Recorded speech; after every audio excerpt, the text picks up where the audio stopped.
Hello and welcome back to Bookmark Chronicles. Today I'm doing my April wrap-up. Starting off with our monthly stats, I read 7 books, no rereads, 2 DNFs. I read 508 pages in 58 hours of audio. 2 of the books I read were fantasy, 1 was historical, 1 mystery, 2 romances, and 1 nonfiction. As far as format, 5 of the books were audiobooks and 2 were ebooks. Real heavy on the audio this month. I have not had time for much of anything else.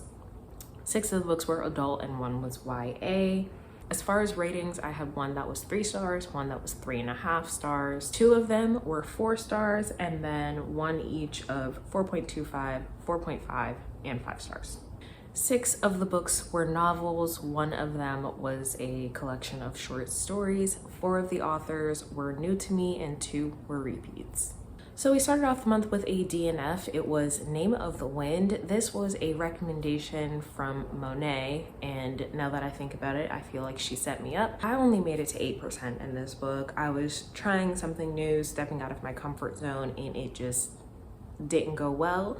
The synopsis of this book is pretty vague, but it's essentially about this man who is an innkeeper. However, he has this really grand backstory that's full of lore and all these other things, and frankly I just didn't make it that far to find out what really happened. I got to the point where he was just starting to tell his story and I honestly didn't care. I do have a vlog coming up that'll explain more about why I chose to read that and everything, but when that comes out, you'll know. Then I read Cups of You by Carmen Lee. This was a Kindle Unlimited book, one that I had gotten off of recommendation from Heather at Hia Booktubes. I rated this 4 stars.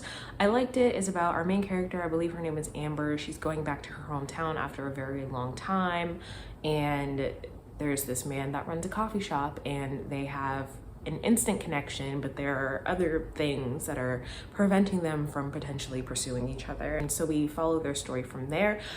I really enjoyed it. I liked the chemistry. I liked the side characters. However, the last 10 to 15% of the book, the pacing was hella off. Like everything was moving along just fine, and then all of a sudden she's dragging it out, and I feel like it was so unnecessary, and it really irritated me because the characters were being stupid, as per usual. I'm very picky about my romances though, so take that with a grain of salt. Like I said, I did still rate it 4 stars, so I would still recommend it. Then I read You Got Anything Stronger by Gabrielle Union. This is her 2nd memoir, so if you've read We're Going to Need More Wine, this one kind of expands on that and goes a little deeper into some of the things that she talked about in that first book. She also talks about the reception of that first book and sort of everything that happened following the release. And I like Gabrielle Union as an actor. She's one of the few celebrities that I follow on social media. And I think she's a really good activist and ally, so I really enjoyed this book. I rated it 5 stars. At this point, I doubt that she would write another one, but if she did, I would pick it up. Then I read 3 Dark Crowns. This was supposed to be my monthly buddy read with Robin. However, Robin ended up DNFing it, and absolutely fair. I was intrigued simply to see what was going to happen, and then because something big does happen at the end, I'm willing to continue the series. This is the first in maybe a 4 or 5 book series, and in this one we're following triplets who were separated when they were pretty young, around 6 years old, and essentially trained to fight for the throne. Each of the sisters has a different sort of magic. One is a poisoner, so she's immune to poison. One is an elemental, so she can control the elements, and then one is, I don't remember what the other one is, but they have like animal companions that they can kind of see through their eyes and not really control them, but they can use them for their benefit. We're following these 3 sisters as they're coming up on this big event that happens whenever the triplets are of age, where essentially one of them is supposed to kill the other 2.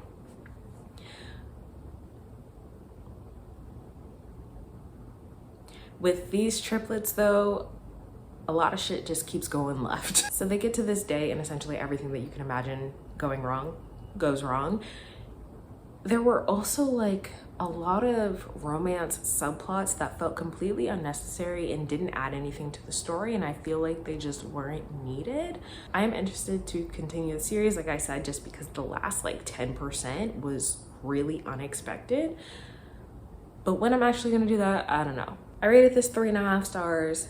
better than average. Hopefully the next book is better, but if it's not, then I'll be DNFing the series. Next, Nat and I were planning to buddy read Single Dads Club, and unfortunately we both DNF'd it. It's funny because someone commented on my TBR when I said that I was reading this and was like, good luck, and then they ended up being right.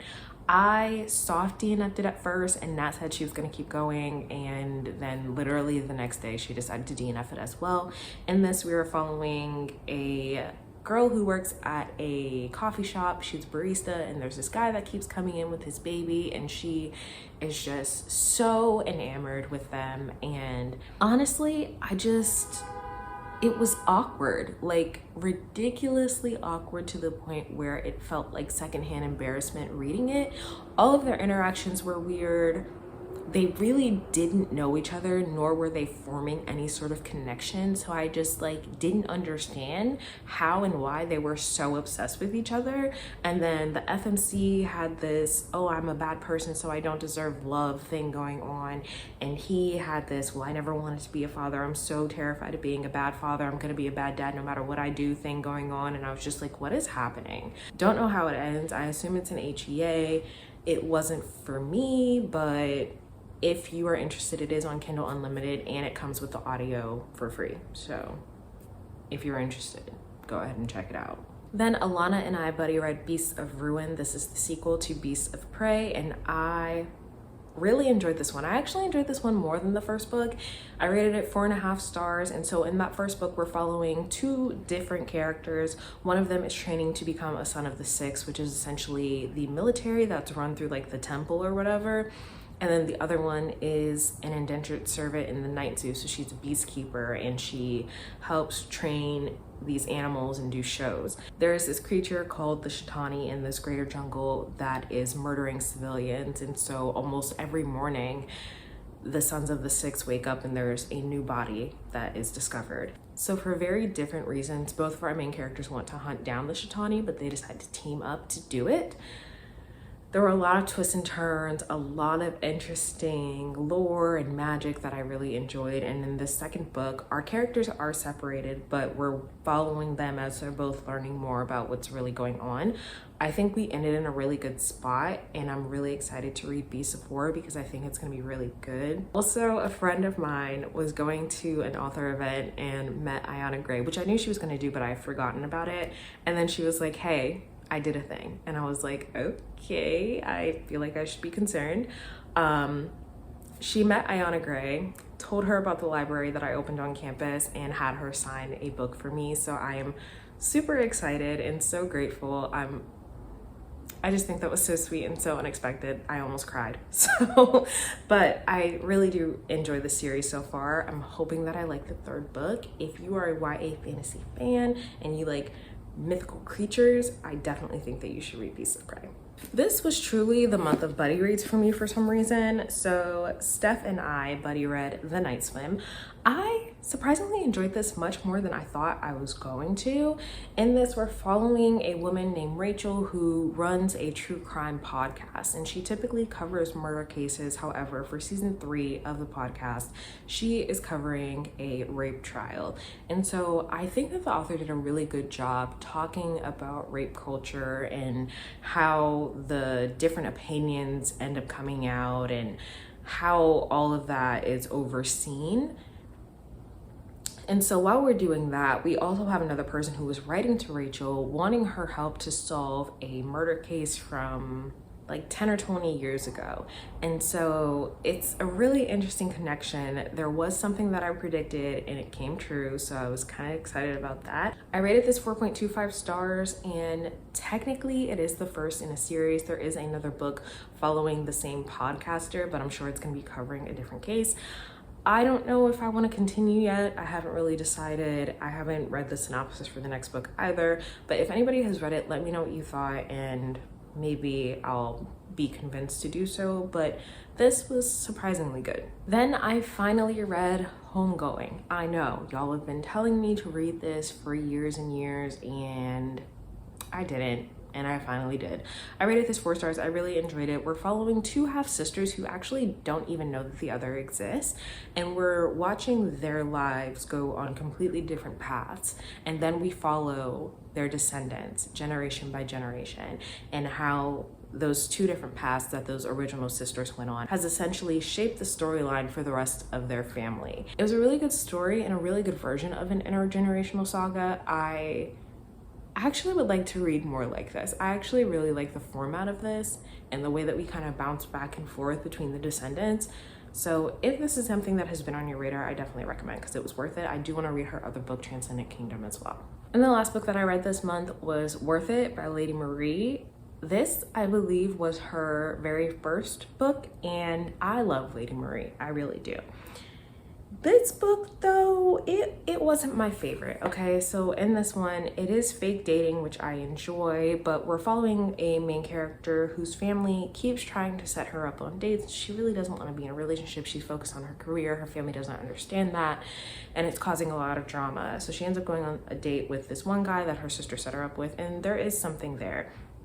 Because there's a wedding coming up, she ends up asking this guy to pretend to be her boyfriend for the wedding festivities, and then we follow their story from there.